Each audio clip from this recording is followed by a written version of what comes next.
It's been a long time since I've been able to do that, Dale. So we're live. We're live. I'm alive, I guess, for now. Death comes and creeps to us every day, just slightly slower. Yeah. Anyway, so how's it been going, Dale? Long time no see, my man. In Dolphin Land, not very well. I gotta tell you something. About this whole Super Bowl thing and the Rams and all that. I just want to share a story with you. As you know, I used to be a Detroit Lions fan, and we had a head coach. He was a black guy. He was awesome, Jim Caldwell. And back-to-back seasons, the Lions had winning seasons, went into the playoffs twice, back-to-back. Hasn't happened in 30 years. And then they fired him. Sound familiar? Yeah.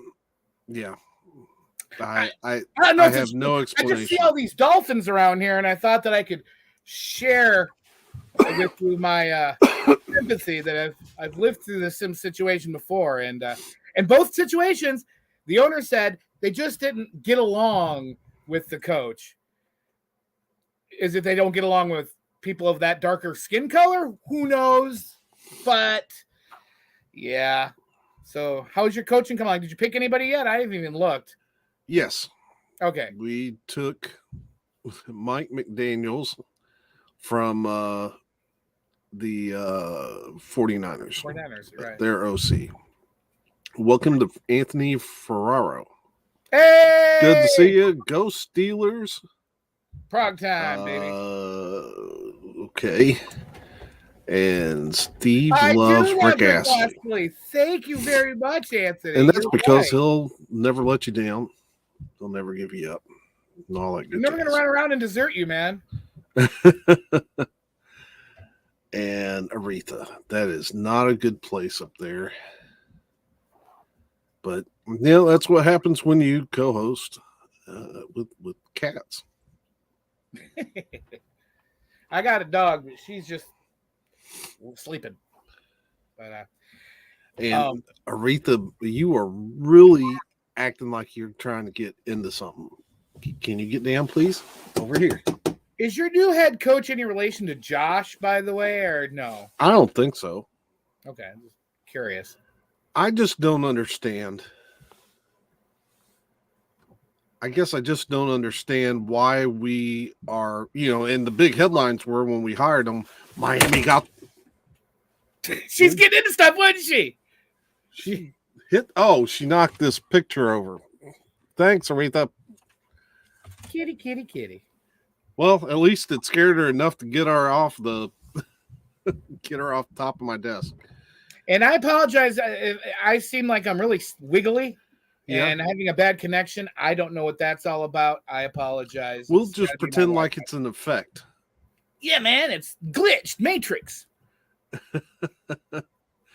But, I don't get why, we got our man. Our man was a 1-year offensive coordinator that didn't call his own plays.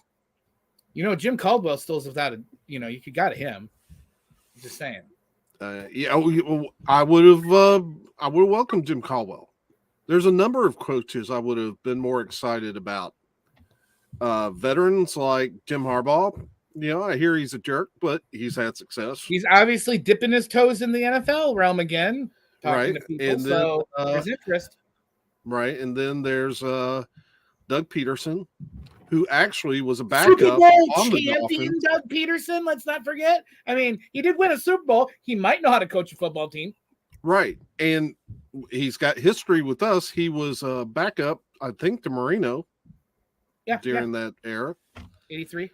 I think it would probably been more like the 90s, but I'm not sure. Right. I'd have to look it up. Then I would have welcomed Eric Bieniemy. Don't know why he keeps getting passed over and passed over and passed over. I would have loved to seen Byron Leftwich get the job. Didn't even think about him. There's lots of Bieniemy every year. Bieniemy is always in the mix and never really gets a head job. Right. And so all of those guys. And, of course, Ross says we can't go after Harbaugh because he's Michigan and he doesn't want to take Harbaugh away from Michigan. How about putting Miami as your number one priority? How about getting the Dolphins to a Super Bowl as being your number one priority? I care more about a college team I'm not affiliated with than the team that I'm a part of. I think he actually is alumni of Michigan. Okay. And does have ties there, but still, I don't care. I want to see the Dolphins win. So I don't get it. And I was upset about Flores being, not that Flores was doing a perfect job, but I thought, he did a better job with the teams than a lot of the other teams in the league. Let's be honest. So what you have to give Flores credit for is that the team played for him. I mean, in the first year, it was supposed to be a historically bad team because we got rid of all talent, and he still coached them up to 5 wins. Same situation, Detroit this year. They only had 3.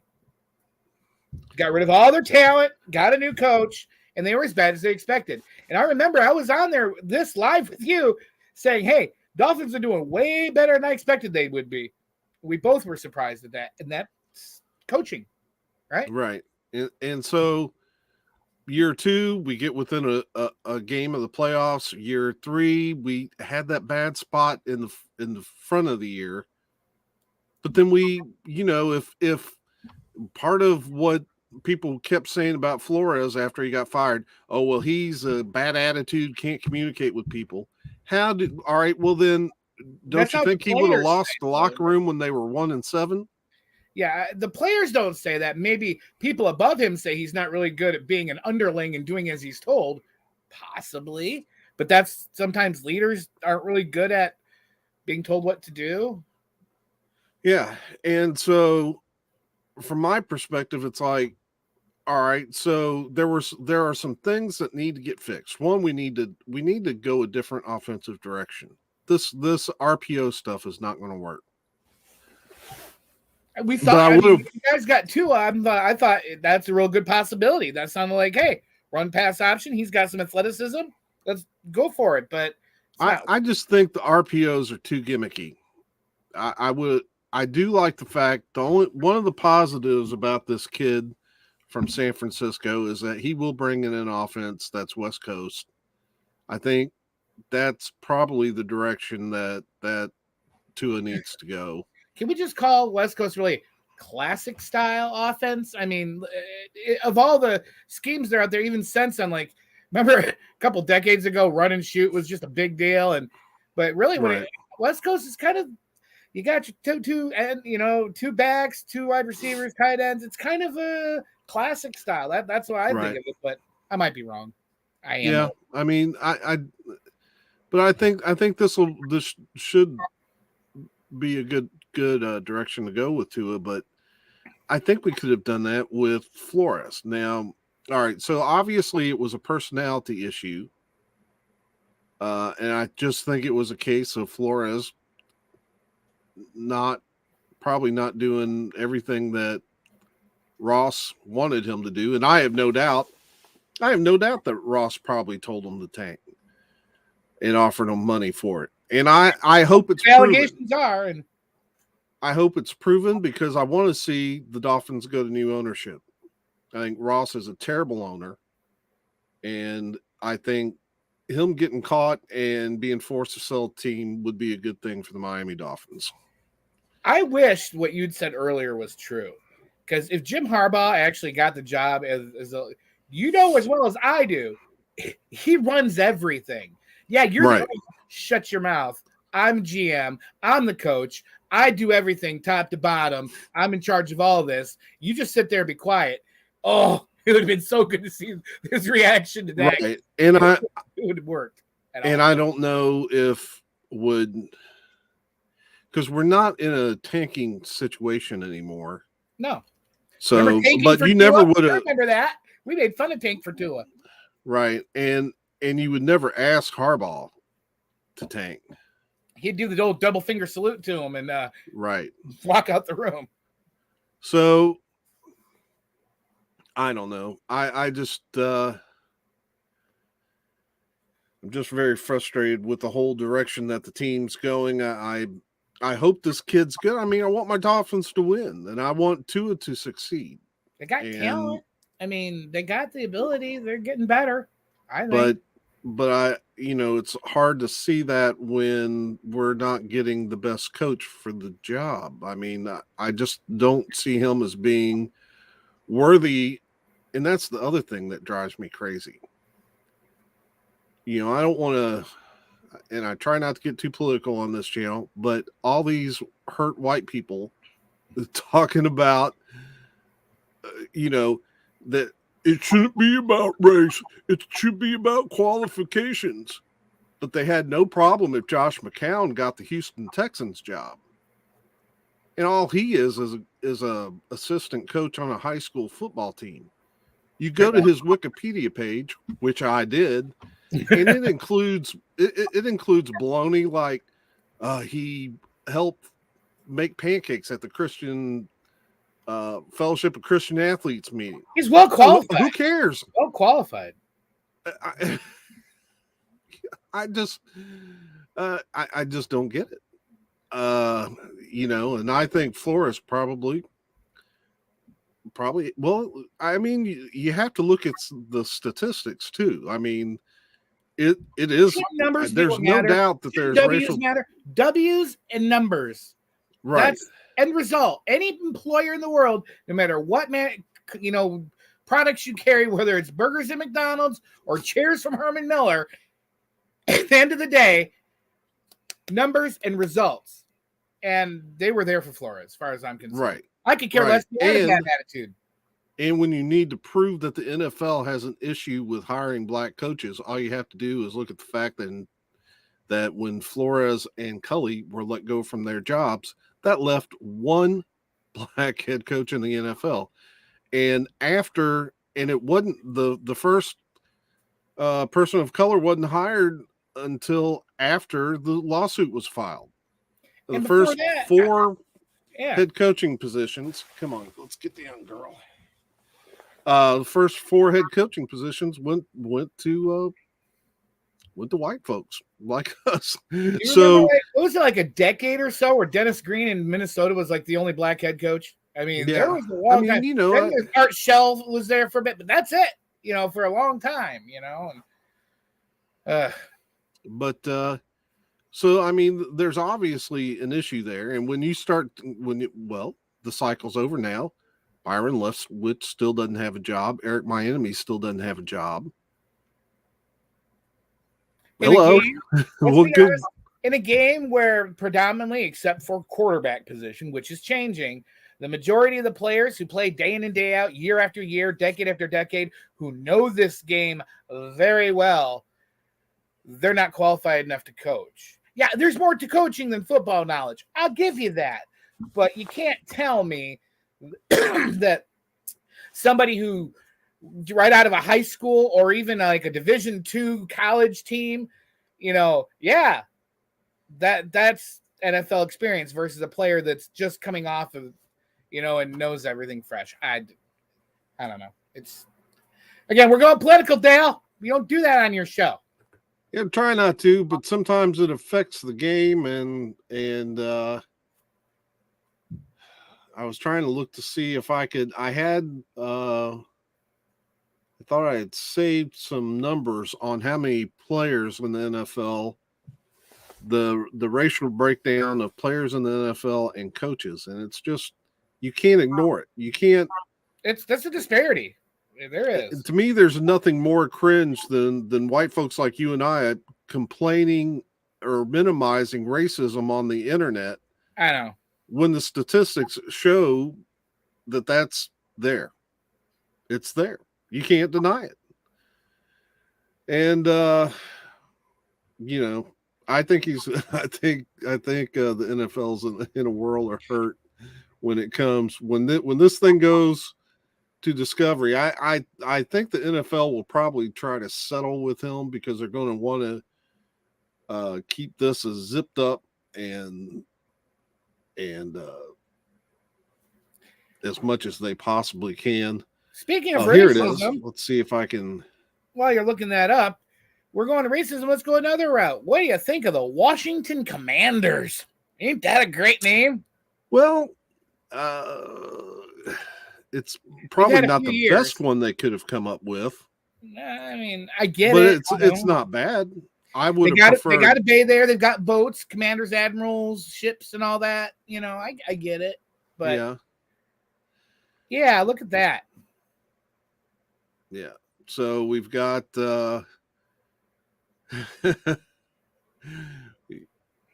it breaks down to about 70% of the players are people of color, and then only 3 head coaches. Yeah. And then here it gets it's kind of telling too. Hires between 2012 and 2021. Yeah. Wow. And general managers even worse.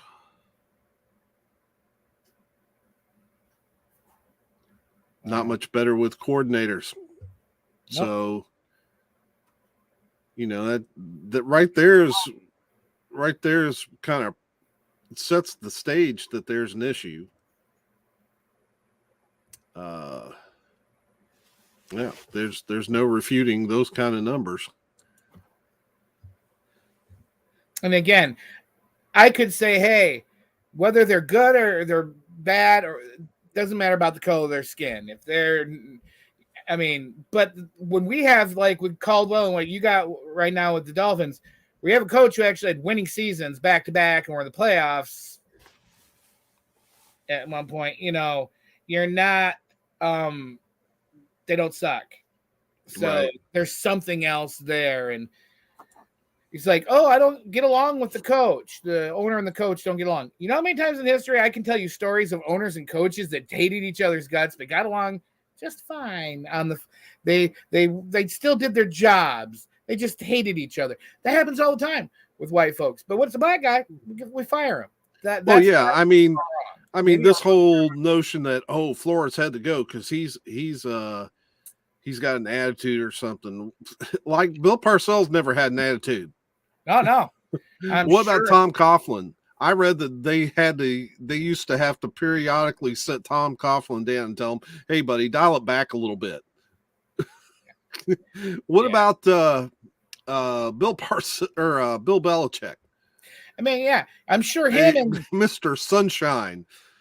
We already know that there were arguments between them about Brady, about Garoppolo, but hey, he won games, so it doesn't matter. That's what should matter. If we're going to be in this topic, let's at least have one laugh. And I thought that this little cartoon was funny. What you got? Lovey, congratulations. I hear you got the Houston job. Bill, this is still Coach Flores. Oh, poor Flores. Twice now he gets the Bill screw over. Yeah, hopefully this thing will work out well, as far as maybe getting some change that needs to be made in the league. And maybe Miami won't go too far down the tubes. Hey, Dale. Hey, I like all this teal and aqua. It looks good, and then that little bit of counter coloring. That's that they have. The off color is the orange. I'm looking at your screen here. I'm seeing way too much orange in the background there for my liking. I wondered how long it would take you to see that. Well, I actually went to a record shop today. Okay. It's been such a long time since I've been in a record shop. Well, actually, this is more of a thrift store, a pop culture store. It's called the Fat Rabbit. I like the name. And, I've been going there a long time. This was the first time I went to the new location. And as I was leaving, I saw these Cincinnati Bengal banners as I was walking out the door. And the security, the owner of the security company at the medical center where I work is a big Bengals fan. So I got that for him, and I thought I should just prop it up in the background. I kind of was expecting a little something because I saw a map where they pulled people on which teams they're going for. And New England and Florida, because of the Tom Brady legacy, don't want the Rams to win because Tom Brady's the only quarterback to win the Super Bowl at home. And we still support Tom, even though he's in Tampa Bay. Whatever. Then Ohio makes total sense. And then Kentucky. Those are the only states going for the Bengals on the map. And I thought that was kind of funny. And I was like, I wonder if Dale is going to follow suit or not. And he kind of... I really don't have a dog in this fight. You're a lot closer to Cincinnati than you are LA, geographically. Right. And I'm tour and it's more about friendships. So I'm tour because I know how bad Jason, the security guy at work, wants the Bengals to win. And I'm tore because I know how much you've suffered with the Lions and how bad you want Stafford to win. I do. And so, but then again, you've got your AFC. Think just even if you have a team, pick your side. So you think Bengals. But I get it. So I kind of am more hoping for a really good game tomorrow. Yes. I think that there's great players on both sides. Agreed. And I think there's more good players on the Rams, but again, I'm biased. Well, all right. So let's talk about that just a second. Let me pull up. Well, actually, let's look at this. I pulled this up. All right.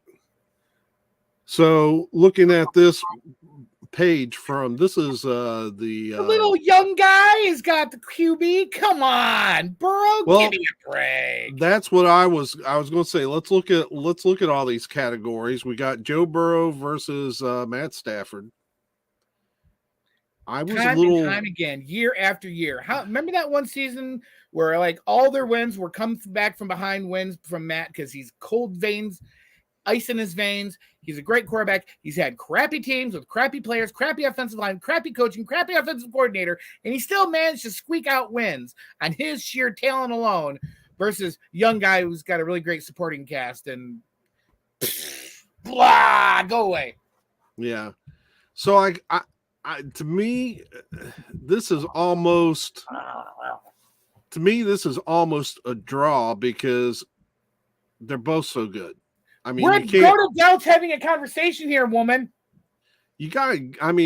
Burrow has put together a 500 and a 400-yard game this year. Yeah. I mean, that's. I'm not saying he stinks. I'm just saying, So how many playoff games has he been in? Because people always say, "Oh, Stafford, he can't win the big one." He can't win the big one. How many big ones has Burrow won here in the NFL? Oh, about the same amount as Stafford now. So to me, this is kind of I would have to kind of call this a draw. But you're saying you would put LA right here? I would, for one fact. If everything's all equal, then what you have is a young guy in a high-pressure situation that he's never been in before, and an experienced veteran who's had numerous times where he's had his butt against the wall and has pulled things through. So if all things are equal, you got to go with the veteran experience at this point. And that's why I would, honestly, without me being a Rams fan, I would edge it out for Stafford just based on that. Right. Because we don't know if he's going to choke. We don't know. Yeah, But. So now looking at the O-line, I think they're spot on. Bengals gave up more sacks than anybody in the NFL this year. So that's still in one piece, but that's not. This isn't in question. No, and I'm okay with that too. I mean, if there's anybody in the NFL that's changed my mind on who they are as a human being, it's Mixon. He's great, from what happened in the past, again, we won't talk about it. Right. Now look at him, man. He's holding his own there, and they got a great little tandem there too. So, yeah, I'm okay with that because when we got Akers, he's been okay. Sony Michel, you know.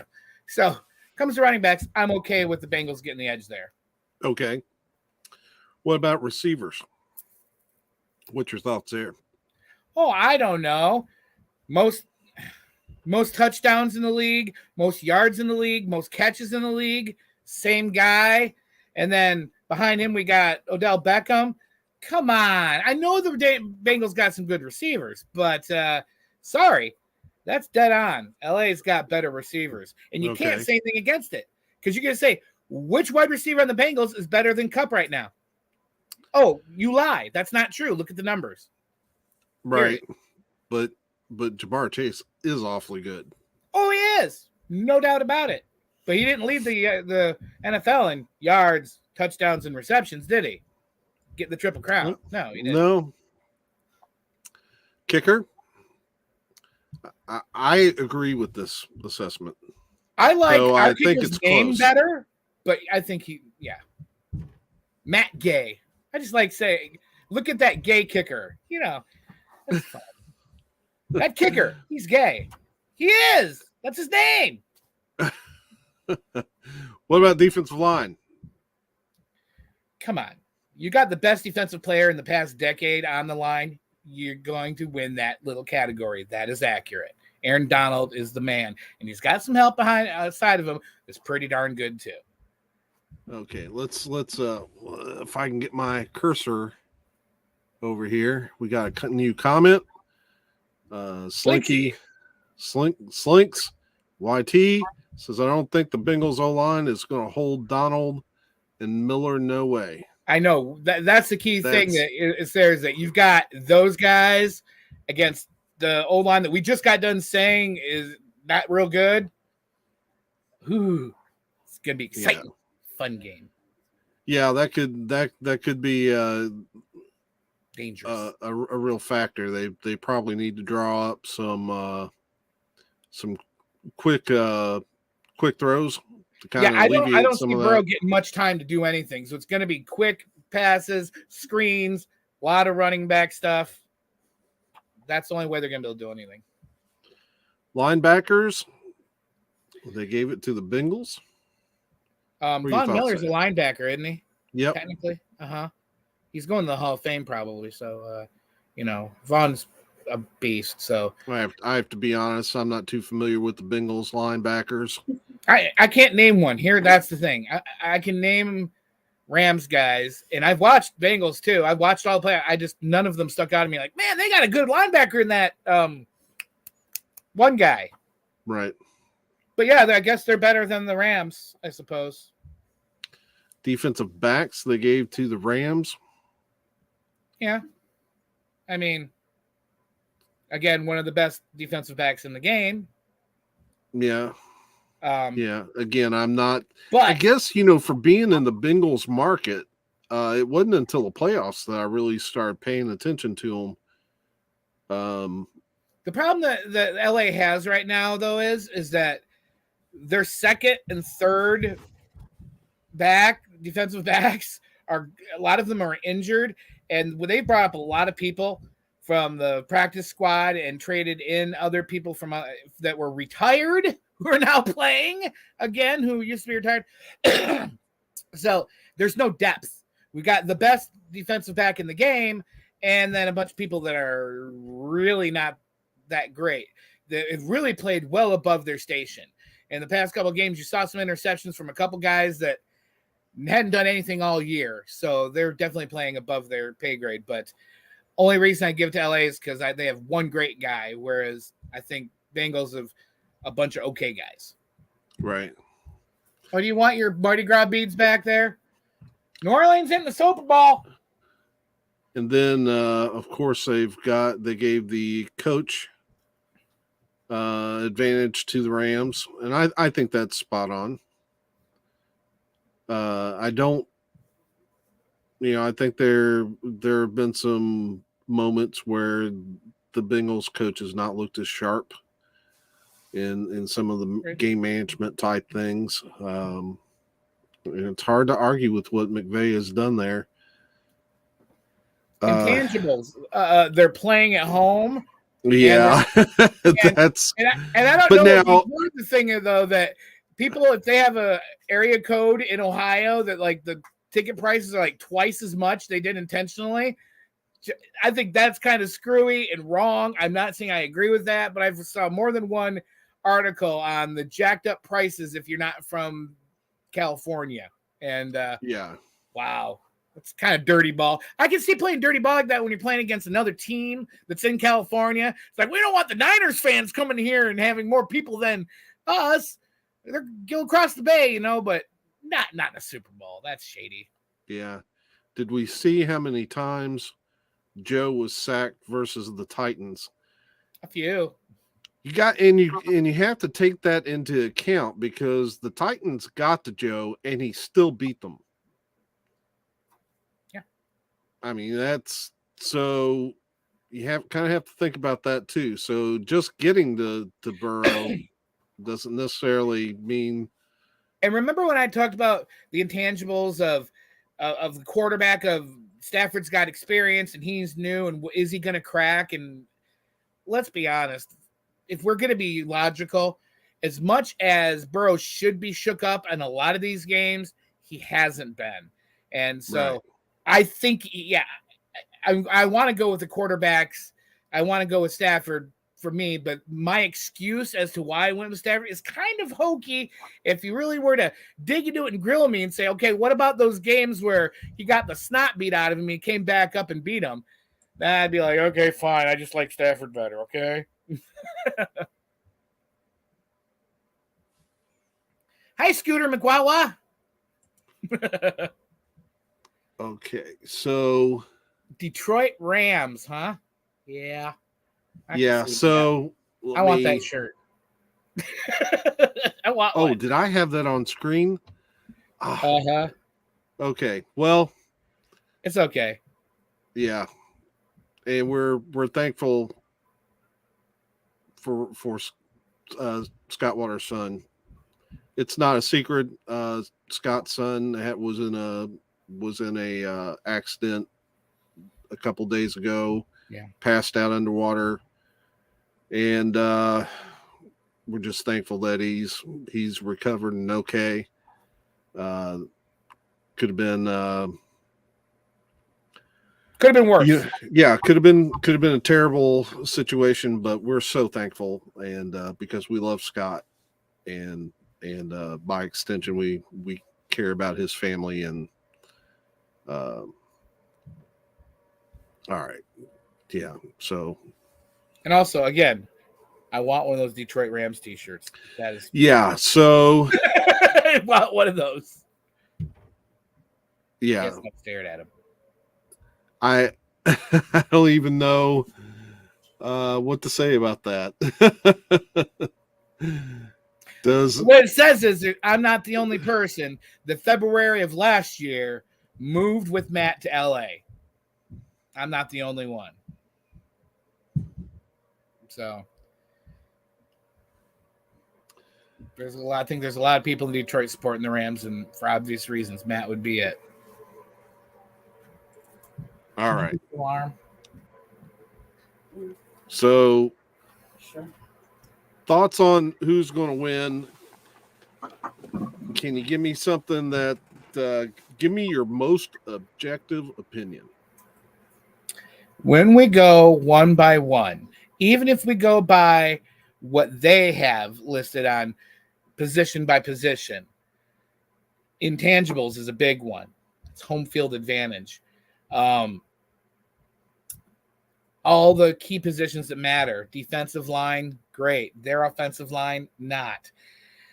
As you saw, and we both agreed, the quarterback could be a toss-up, but all the other categories, the Rams did. So how are you better in almost all the categories and you're not going to win the game, especially when one of the most crucial categories, head coach, definitely goes in one direction? Everything's pointing that the Rams should win this and that the Bengals are coming in as an underdog. It should be that way. And that's why I would definitely say the Rams. And whether I was a fan and watched every single game and love Matt Stafford like he was my papa, I could put that aside and just look at it objectively. And yeah, the Rams should get that. I mean, earlier this year, I don't know if you saw a couple of games back, Matt threw the ball in the backfield to Odell Beckham, and Odell Beckham threw a 40-yard pass down the field. I mean, the kind of versatility and talent where the Rams can come, that's another intangible, is every now and then they'll throw some wacky stuff out at you that you're not expecting. They'll throw you off guard, and you can't plan for every situation in one game in the Super Bowl. And that coaching decision, I think, is going to be the biggest difference of the whole thing. I think that, yeah, I mean, for all the kitty cat lovers, listen, I'm a member of the Cat Team Brotherhood. We've talked about this before, Dale. Yeah. I was a Lions fan, but other than Lions, I love all the cats. I love my Jaguars. I love my Panthers. I love the Bengals. I do. But not tomorrow, I don't. Tomorrow, they can go mew, mew, mew back to their little litter box. And don't take this personally, but Matt Stafford's too damn good of a quarterback to go out like Dan Marino.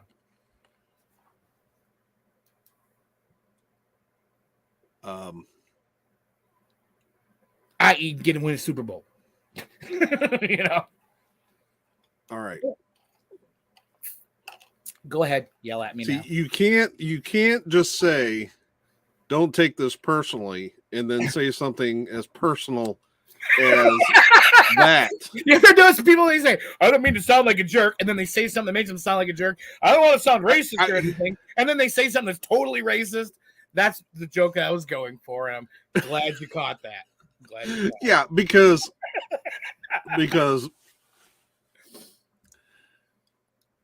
I like Matt Stafford. I think he's a tough guy. I appreciate everything that he's gone through. Did you watch last 3 minutes of that Browns game in his rookie season where he separated his shoulder and still drove down and won the game? Did you see that? He's a tough SOB. But when we draw breath and then we put Marino and Stafford in that same breath, oh man, I just did. Yeah, sorry about that. Yeah. I got that crap-eating grin on my face because I know I'm being a little stinker on purpose. Yeah. So, but you get my intent, my point, though. There are a lot of really good quarterbacks, not just Marino, that never won a Super Bowl. That really their legacy deserves that. I mean, we can go back to a lot of great quarterbacks that that didn't win Super Bowls, and we can name a lot of really bad quarterbacks that did. Dilfer, for instance. Oh yeah. So look, I'm the first one, and it's not just because I hate Tom Brady. But it drives me nuts when people say, oh, Tom Brady won so many Super Bowls. No, he didn't win nothing. Not by himself. There was never a scoreboard that said Tom Brady on it. It said either New England Patriots or Tampa Bay Buccaneers. But it didn't just say Tom Brady. I can't agree or disagree with you. If I'm going to say anything, I'm going to disagree with you. Only because you do not understand the human beings that live where I live. I'm living here in Maine. I'm a part of New England, and I can name some people who will totally disagree with you and say it's Tom Brady and the rest of the people every year. Well, Belichick always gets the garbage from the bottom of the barrel because he knows Brady can do it. It's all Brady. No, I guarantee you that I can still come up with more quality Hall of Fame type players from Brady's years than I could Marino's. Mm-hmm. Man, there's still people here that love Bledsoe, so they're kind of... And so I don't subscribe to that. I think that and I think that he got one. I think it was just a super some super luck that he ended up being with Belichick at that time so that they could, he was a young quarterback. If Belichick had relied on Bledsoe wasn't a spring chicken. So the window of opportunity was much wider with Brady under center. Yeah, I'll give Brady I've heard this. Conversations here in New England, more than one of, well, Bledsoe when he got hurt, you wouldn't even know who Brady was. He's just lucky he got his chance with Bledsoe getting hurt. That, like, not. Yeah, it was a. But you know, when you look at it, the window of opportunity was so large for Brady. It was a great system for him. And I'll give him credit. I mean, he's a good quarterback. Brady kind of reminds me a little of Joe Montana in that neither one of them were so physically gifted that they really, you looked at them and they just stood out. But Brady is healthy. They were both calm under pressure. They don't make a lot of mistakes. And I'll give that to Brady. But now let's talk about some of the people that he had around him. The two big ones, believe it or not, were kickers. Because to have Adam ever, two of the best ever. Right. Vinatieri and Gostkowski. And you know how many games were won by the foot? If you took those kicks, Adam Vinatieri kicking a field goal against the Raiders in a snowstorm. That's legendary. Yeah, so I don't want to hear that Brady won. I mean, and Brady made sure that he had Gronk go to Tampa with him, where he was loaded on both sides of the ball. Absolutely. It's just, you know, he played with a lot of good players. And a lot of people are like, well, look at Brady when he came back against the Falcons. I'm like, yeah, what the heck were the Patriots doing that far in the hole? It's like the whole thing that people argue with Stafford's like, yeah, Stafford all these great comebacks, but why were the Lions losing every single game at that point? Right. It's you know, it's a team game. It's not one person. And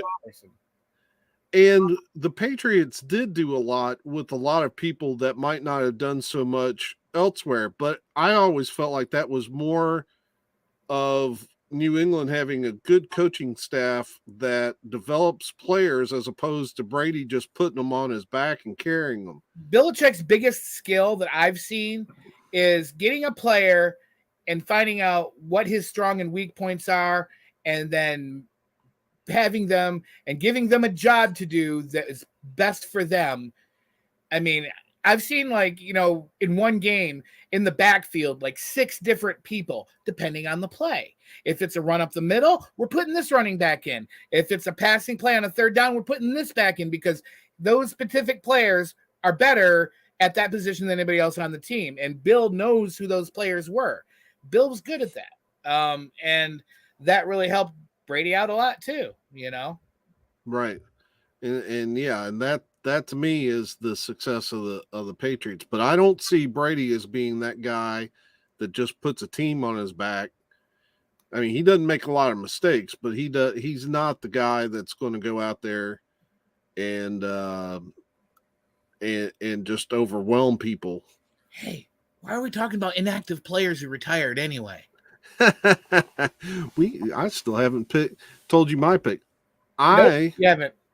I just wanted to get you off topic because I've been with you on these live streams before, and you got your little Cheatriot rants you go on, and that sometimes Brady gets dragged along, and you can go on for 2 hours. So I just want to pump the brakes. Who are you picking for the Super Bowl? I'm picking the Los Angeles Rams. It's not a pick that I make. It's not a slam dunk for me. I could very easily see Cincinnati winning this ball game. But when I look at it, break it down position by position, on paper, it does look like the Rams are the better team, better all the way around. Are you agreed with what I said? Is that what I heard? Is that what I heard? Yeah. All so right. All right. So that's kind of the reason that I'm going with the Rams. Now, let me put the caveat in that. Asterisk time. Footnote. Insert here. Now, of course, this is the only game, so you have to put all your confidence points on it.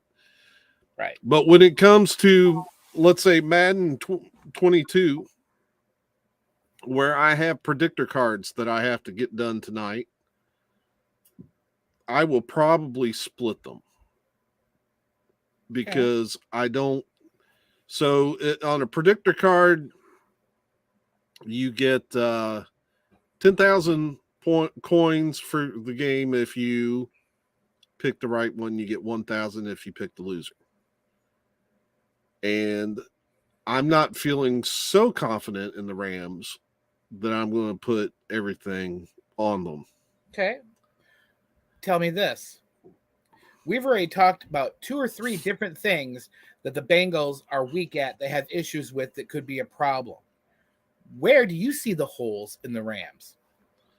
Is it Matt Stafford sometimes just gets a little too anxious and just might throw that little hot ball that just might get intercepted because he's trying too darn hard, gosh darn it? That's the only thing I can think of. And I don't blame the guy for trying. Well, at the same time, let's not pretend the Rams were the number 1 seed coming out of the NFC. No. They have – it took them a while. I see both of these teams as kind of – neither team should have had – they're both lower seeded teams. The Rams are 4th seed, right? Right. And so I don't see either one. Both of these teams, as they were coming up this season, had their moments where they didn't look that good. And I think they're both kind of coming together at just the right time. And I don't know. I mean, there's still that human factor that even if you look better on paper, somebody can stand up to you. It's still about human beings putting on the pads and going at each other. Let's be honest. There's so much parity in the NFL. There's so is. Right. And what's that whole phrase? On any given Sunday, and we've seen that. We've seen teams that should have went undefeated all the way through. Patriots lose a game to a team they really shouldn't have.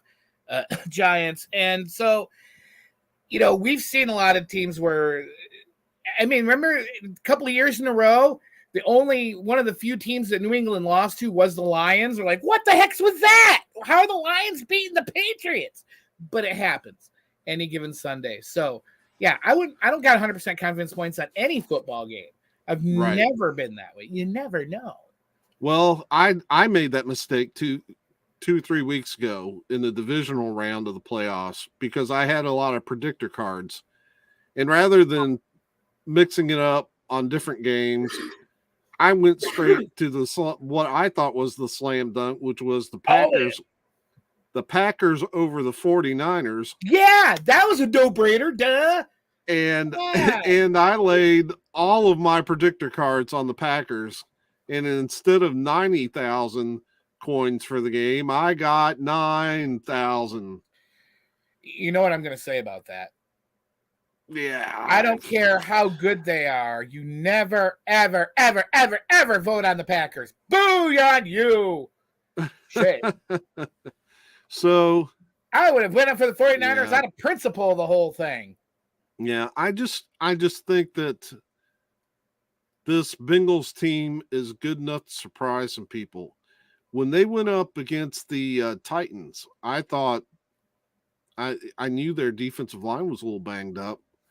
I thought Derrick Henry might, I thought the Titans would probably run all over the Bengals, but that Bengals defensive line held up. They did better than expected. Yeah, Derrick Henry has the ability at any given time to just stiff arm you all the way to the next time zone and run on you, over you, and through you, and drag you back into the end zone and be unstoppable. He's done that. How many 200 yards games has he had in his career? More than one. So right. Yeah. So yeah. They're tougher. Bengals are tougher than we give them credit for. A lot of people give them credit for. I agree with that. And then you got to remember they beat the Chiefs twice in the past month. And if I had told you before the AFC Championship game that the Chiefs Liar.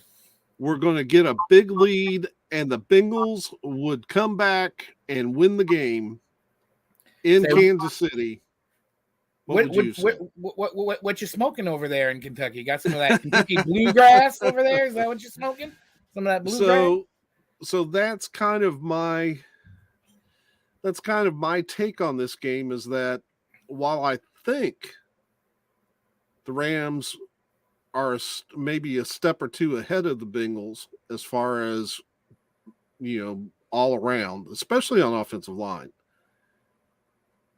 still there's those things you have to look at that, I just don't see this as being a slam dunk.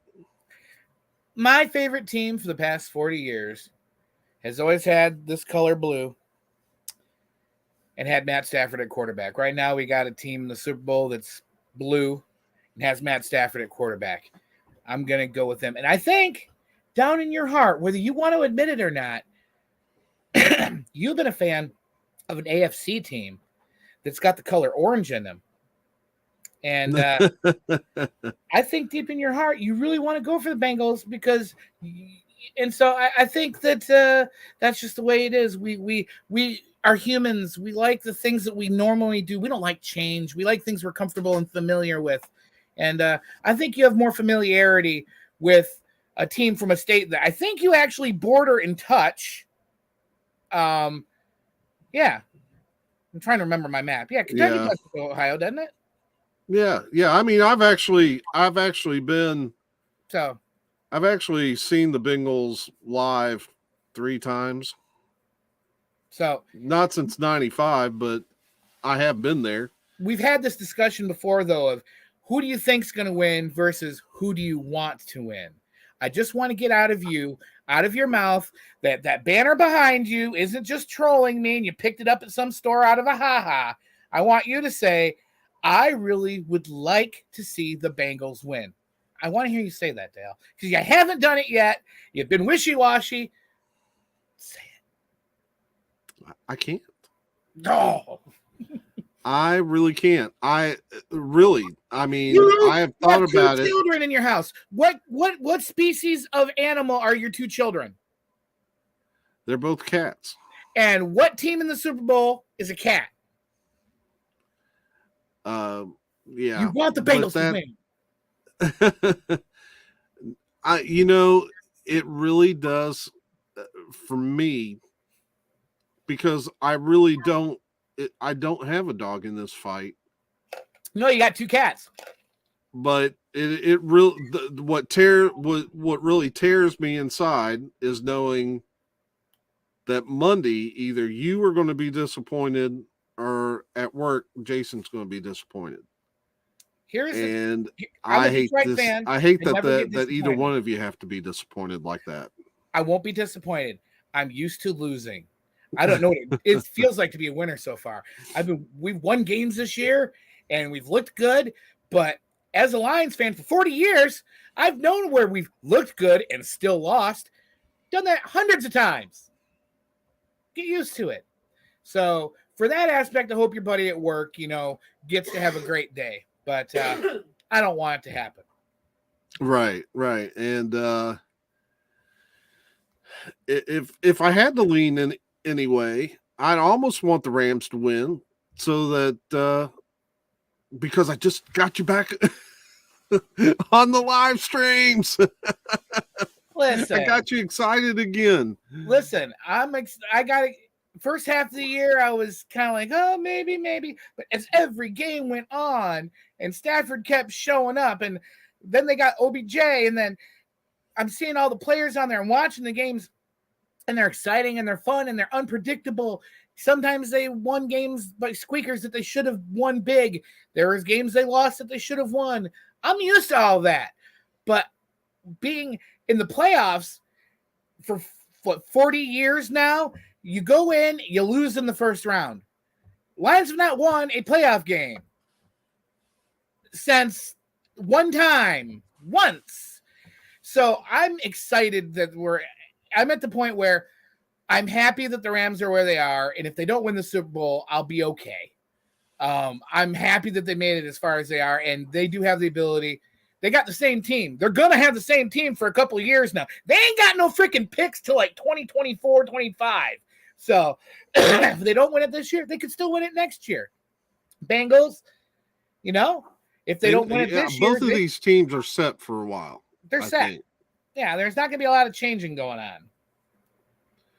So, but the NFL is pretty loaded, so there's going to be a lot of good competition out there too. But both of these teams should have some success in the future. Mm-hmm. But you want to win it when you can. So 35-21. That's what I'm saying. But okay, I put in 35-31. I can't even see that small. Close. Okay, so you're thinking closer than I'm thinking. I'm thinking that it's going to be that score until 2 minutes left in the game, and then. Or something like that, or the Rams will get another score. It'll be one of those kind of ones again where it's real close to the final minute, and then it'll be more than a few points. It'll be a touchdown. It'll be like tied, and then the win will be 7 points or more. I don't know. It's gonna be a good game. I really have a good feeling about this game. It's gonna be good, either way. And so. I really don't know what either one of these teams are facing next season as far as free agency and you say the Rams don't have any picks? No, they don't. Oh, Eric. In the house.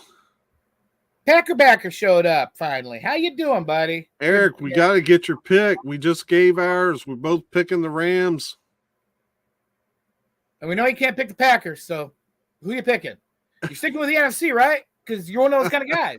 You stick loyal. You stay NFC, baby. NFC. You just had to take a shot at the Packers. If I didn't, he was going to take a shot at the Lions at me. Come on. It was first, whoever got it in first. I had to get in there first. Oh. Here's a bold pick. You still my heart. Bengals by 6. Oh. And let me guess, they're both field goals. It's not that there was a missed field goal. It's that 2 field goals. Wow. The difference. Yeah, I don't think it's out of the realm of possibility. I really think that if things play out, he could be right. The Rams should take it. Of course, I'm getting a little tired of every Super Bowl talking about other teams. It's been 30. I'm glad to not talk about the Patriots or the Buccaneers or the Packers. It's nice. Or Kansas City. It's nice. Yeah, but it's two new teams, It's been about teams. They're not. You know as well as I do, the Bengals have been in the Super Bowl plenty of times in the past, and so have the Rams. Greatest show on turf, Kurt Warner. But I haven't seen them there in a while. That's cool. It's just been so long since the Dolphins have been in the mix, and 30 years. The last time I saw the Dolphins in the Super Bowl, Dan Marino was in his second year. Yeah. I mean, that's, and I guess I'm just frustrated right now because I thought Coach Flores was the guy that was going to get us there. I think he would have next year. I think he could have got you there next year, but we'll never know. Now I don't know. I just don't know what the Dolphins are doing. I mean, I hope it's the right. I hope it's the right guy. I hope he turns that offense around. I hope that we keep playing defense the way we have been because I like the style of defense that we have. Yeah. And they are talking about, I think they were looking at Vic Fangio coming in, but I think that fell through. So I think they're planning on promoting Boyer, who was our DC last year. So you know who would be a good offensive coordinator that's available for you guys? Who's Jeff that? Fisher. Jeff Fisher. Actually, Jeff Fisher is coaching. That's right. He is. Tell me about that, Dale. Yeah, he's coaching the Michigan Panthers. seeing as we're 1 hour, I thought that'd be a nice little segue into the ending of the show here a little bit. The Michigan USFL. You're talking about that team from back in the day where all the players like Jim Kelly and all these great players, Herschel Walker, they all played, but then it folded and they all came to the NFL and were great. And now they're Reggie played in that league too, didn't he? Reggie White. And I love Steve Young. Yeah, there were a lot of good players. So we've got the USFL starting up in April. It's going to be weird this first year because they're playing all of their Alabama. Oh, what? Okay, well he's wanting to know, what do y'all think about the Redskins' new name? I personally would have liked the Red Tails. Red Tails would have been better because it honors black pilots. Taking one racial bump where everyone's like, Redskins, that's racist. And then taking a name that honors another culture would have been cool, but right. Commanders, I get it. There were a number of names. I think what it boiled down to with Commanders was there were a lot of the other names were trademarked. Oh, so they went with that one. I'm cool with it. I think the uniforms look good. They're different, but they're the same, which is good. I would have preferred that they dropped Washington and went with DC Commanders, because I think people get confused and think it's Washington State. Right. I just think, Seattle, so. And I think DC has a tougher ring to it. The DC Commanders, but ultimately, I think it's okay, and I think now I know there was a lot of backlash, but I think if they start winning, that name will get cool enough. I mean, because I remember when the Patriots uniforms went to similar to what they are. They've tweaked them some over the years, but there were a lot of people that said they looked like a USFL team when they first got those blue and gray uniforms with the helmets that they wear now. And but you know what? They won some Super Bowls. Yeah, they won some Super Bowls. Nobody talks about those uniforms now. Nope. And I think if the Commanders win some football games, that all that will die down. It won't be a big deal. I mean, we've watched the XFL and all these other startup leagues, and to me, when I first heard Commanders, I'm like, that sounds like one of those startup league team names. Right. Know? That's what I felt. But then I looked into it and thought, oh yeah, Annapolis is there, and pretty right. close. And I think that the president, once we get used to it, I think it's just a matter of, we're used to the other name, so it's just going to take a matter of time till we get used to the new name. You want to look up whether Reggie White played for the Showboats or not? I'm pretty sure that Eric's right there. Yeah, I'm pretty confident there, and it would have made sense because he played college ball at Tennessee. Yeah, I know, of course, the Panthers, as I told you when we were talking before, Anthony Carter and Bobby Hebert from the Saints. They were the tag team. And I agree with Eric here. I kind of liked the old Patriots logo. Yeah, I would have. And hopefully we'll get to see it again, because I kind of like the throwback uniforms. I like that when they change it up. It just visually is something a little more interesting. Even the Steelers and the Packers with those horridly make you want to vomit uniforms they had, they were different. I was okay. Yeah. And next year the NFL goes back to being able to use different color helmets within the season. Right now they've had that rule where they had to stick with one color. Yeah, because in the CFL you got home and away helmets too. You got the full color and the white. Right. And I'm not sure. I'm not sure why they had to stick with the one color helmet. I think it had something to do. So? I don't know. Huh? I think it had something to do with the concussions. But to me, if you're using official helmets, I mean, I don't see what the issue is. Yeah. If you're using properly approved helmets, then what does it matter what color they are? But that is the rule. It's been changed. We can start. I would, and you know what? I hope that the Tampa Bay Buccaneers break out their old the old swashbuckler guy. Creamsicle uniform. Creamsicle. That's the one. The orange creamsicles. A couple times. I also like, I like seeing that old stuff. I like seeing the old Broncos uniforms. The one before they stole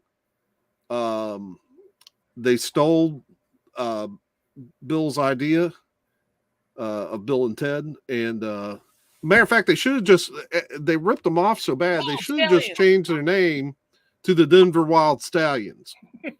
Might as well. And I know people may watch this. Fighting Mike Allstott. God, he was such a good fullback, man. Watching Allstott in his freaking creamsicle uniform, that's some good stuff. See if I can find the picture. I know some folks may be wondering what am I talking about with the stealing from Bill and Ted. Oh yeah, show them the picture. Wild Stallions, man. If I can find, I couldn't believe it myself. Actually, it kind of blew my mind. Like, that's really close. When I was watching, because I love those old Bill and Ted movies, and George Carlin, may rest in peace. As Rufus was just awesome. Let's see here. I'm looking through my Amazon pictures where I back everything up, and for some reason, I know I backed that up recently. So anyway, guys, USFL is starting in April. While he's looking this up, we've already talked. I am excited about this. I've moved away from Michigan. I'm in Maine, and these Detroit Lions, owned by the Ford family, they've disappointed me so much that I kind of don't want to be an NFL fan of the franchise that's in Detroit. But my heart is still in Michigan. So I'm excited to watch the Michigan Panthers play and in Alabama. Stallion, look at that! Look at that drawing on the back of his shirt, and tell me that does not look like the Denver Broncos logo. Mm-hmm. It kind of creeped me out because this movie came out almost a full decade before the change. Even if it was not intentional, the guy who drew it could have saw that, and it was back there subconsciously. Right. But you don't get that orange mane and the spiky hit. Come on now. Too close. Yeah. I mean, that's creepy. They still have a ways to go on The Simpsons predicting stuff, but Bill and Ted, they did too. But I do like the Big D helmets though, man. When they have those throwback days, those Big Ds just bring back good memories of Elway, and like you said, throwbacks are always fun to watch. Right. And I guess another reason why I like them is because no one, and I mean no one, has throwbacks that rival ours. The Dolphins have the nastiest They're throwbacks. So different in the NFL. Like the Browns, they had to go out of their way to be different because it's the same flipping uniform, other than the color of orange got brighter over the years. But we got, I mean, to the layman, and I do know the differences and nuances of the stripes, and I get all that. But to most people, it's like, oh, the Dolphin has a helmet on and he don't have a helmet on. Whoop-de-doo. There's more to it than that. But it's not like the Bills where the whole helmet color changes, or, the Lions where it's just completely silver and there's no logo on it whatsoever. But, no, the original Dolphins uniforms are pretty cool. Do you know why the Bills went to red helmets? No. Joe Ferguson was colorblind. Oh, okay. Or something of that nature. And I think they switched to the red helmets to make them different for him, make it easier for him to see. Okay. If I'm remembering right. And I know I know the Falcons went to black because of Jerry Glanville, because he was the man in black and he always wore black, and he made their helmets all black instead of red. That was the Falcons' reason for that, but didn't know about why they went from white to red and then back to white again for the Bills. So could be right. Yeah. So I guess they went to red and it stuck, and now I can't explain the Jets. Except that all their uniforms suck. Just as boring and bland and as ever. I do know they went from those solid green uniforms back to the old uniforms when Parcells took over, because he wanted them that way. Do you remember that one week when they had the Color Rush week where it was the Jets and the Chiefs, and it was like a Christmas tree barfed all over the field? It was just red and green in the exact colors. I'm like, is it Christmas time already? What happened? Cat, I'm going to assume.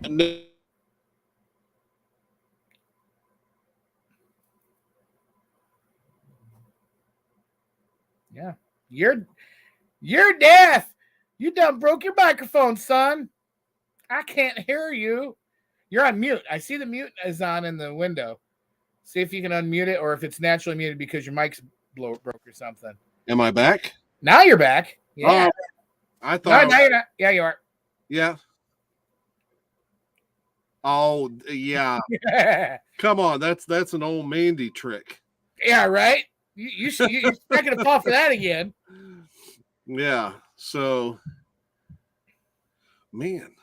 Well, I guess we could wrap this up. But, do you want to plan for, not set in stone, but like the week before the USFL starts, we should have rosters, get some ideas, get some predictions on how the season's going to go, and then maybe go forward from there? Yeah. Because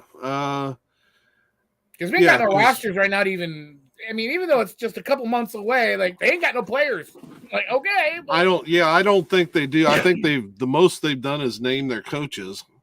Mm-hmm. I mean, in fact, they don't even have, they've got the first game scheduled, but that's it. Yeah. I know the first game is the Generals versus the Birmingham Stallions, I think. Yeah, I saw it too. I couldn't remember. And it's like in mid-April, like 12th or 16th or something like that. About 2 months from now. So, yeah, I'm down for it. I guess I'm just a football junkie because I watched the USFL some when they were the first time around, and I definitely watched the XFL. And I was watching the XFL when it came back right before COVID hit.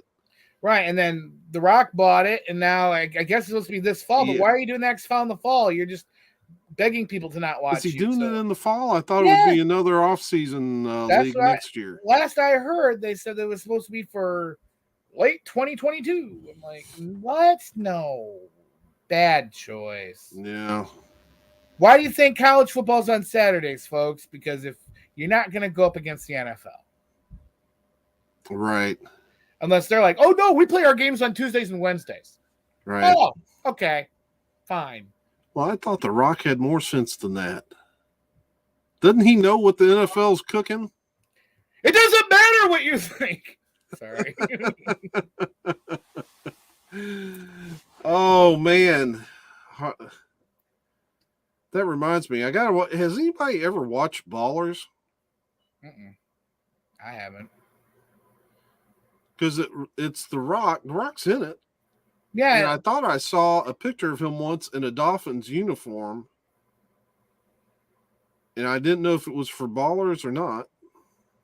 I say he didn't play for the Dolphins when he was in the NFL. No, he did play for the Miami Hurricanes. Right. I've seen plenty of pictures in his college uniform. Yeah, and I think he knows a lot of the Dolphin players. Well, Miami, who knows? But maybe it's from Ballers. Who knows? Yeah. Yeah. So, Yeah, that's what I thought it was from, but and I need to eventually just break down and try to watch some of that stuff. I am excited about American Underdog. Oh, do tell. Educate me on American You Underdog. haven't heard of American Underdog? It's already been out in theaters. It's due for a DVD release sometime, I think, late this month or early next month. I think it's a couple weeks away. Oh, the Kurt Warner doc story thing. Okay, right. I forgot and starring Zachary how do you say his last name? Levi or Levy or Levi? I think there's two eyes on it. Levi. I don't know. I know I've been a fan of his since he was on Chuck. That guy, Chuck. Yeah, and I love the Shazam movie too. Oh, that's right. Yeah, Shazam too. And I'm excited about. There's a sequel coming out that's out there in production for. What is it called? Shazam: The Fury of the Gods or something like that. Yeah, and is he going to be in the Black Adam movie with The Rock? I don't think so. I think that's going to be a separate movie, and then I think it's going to lead up to eventually they'll be in the same movie. It'd be like Venom, like Spider-Man's going to be in the Venom movie, right? Yeah, eventually, probably, but not right off the bat. Well, now, okay, I do hope that some of the I hope as fans we get what we want, and by that I mean those of us who would love to see Venom set in the Andrew Garfield Spider-Man universe, and those two eventually. What, you didn't like that 70s show, Venom, from the Spider-Man? Did they do Venom in? No, yeah, that was the Tobey Maguire. That was Maguire. That was the Tobey Maguire one where Topher Grace was Venom. That's right. Okay, sorry. And so yeah. So then, they've had a Venom in Garfield's, and Garfield's one of the more popular Spider-Man, and so. Yeah. So I think it would be cool if that would eventually happen, but it's there are hard a to lot say. Of mumblings. There's a little hints here and there that Garfield's talking about, doing a Spider-Man 3 thing, Yeah, there's been talk about it. They'd be smart. They would. They open up the world. It exists now. They've admitted in the Marvel universe that Andrew Garfield Spider-Man exists. So right. And everybody wants a movie with him. So do it. Don't be stupid, Marvel. Do it. Right. And a Squirrel Girl movie. There has to be a new Squirrel Girl movie, or a show on Disney Plus. But Squirrel Girl needs her own show. And if you guys aren't familiar with the Marvel character Squirrel Girl, she's funny. It's a comedy thing. It's kind of like Deadpool, but it's silly. It's goofy. It's hilarious. It's a girl. She has the powers of a squirrel, and she talks to squirrels. She at least needs her own Disney Plus show. Yeah. If they can give one to Miss Marvel, they can give one to Squirrel Girl. Thank you. They're giving one to who was the bad guy? The girl that was in the Hawkeye? Echo. Echo's getting her own show. Nobody even knows who Echo is, other than with Hawkeye and all that. But she was the bad guy in the Hawkeye TV show, and she's already scheduled to have her own show. So if Echo can get a show, Squirrel Girl can. And you're like, oh, she has power of a squirrel. That's silly. Yeah, Ant-Man's silly too. Fine, whatever. Ooh, he can power of ants. He can grow and shrink. Whatever. Anyway. Yeah. Squirrel Girl. Okay, well, let's wrap this up. I want to talk to you for a minute after we wrap, but sure. Let's go ahead and call it. We've been on here almost an hour and a half. It's been so long, I know. On tangents every time. This is actually short for some of the shows we've done before, so let's be good about it and let's go. Thank you, Eric Weinbender. Thank you, everybody who's shown up and watched. And anybody who Bandy McCullough, Slinky YT. Thank you guys for commenting. And eventually, I'd like to thank Mr. Beast for popping in, because we streamed practically, like right now, I don't think there's anybody in the room. So I'd like to thank Mr. Beast for coming in here and making a sizable donation so that we can upgrade. Yeah, I mean, it's amazing. He just goes to random streams and will just give away all of its money. I mean, the guy is so charitable. What a philanthropist. Thank you, Mr. Beast. Yeah. Thanks in advance, Mr. Beast. All right. So thanks, everyone. We will see you soon, hopefully, maybe for a USFL. And if you have not been to my channel, it's Value Vinyl. Value Vinyl. Great channel. I'll leave a link in the description. Hey, man, you like records? You don't like records. Everybody likes music. It's all about music. All vinyl lives matter. You learn about some artists you might not know things about. Have some fun. And there's even goofy stuff with me, my wife, and my daughter. As you saw in this video, being a pain in my butt. We're a pain in the butts to each other. Not just a couple of weeks ago, we all ate that Diablo Dare sandwich, and they almost had a heart attack and died on camera. It was great. That's stuff you want to watch. It's quality content. All right. So, well, if I can never find the cursor so I can end it. So get out of here. Peace.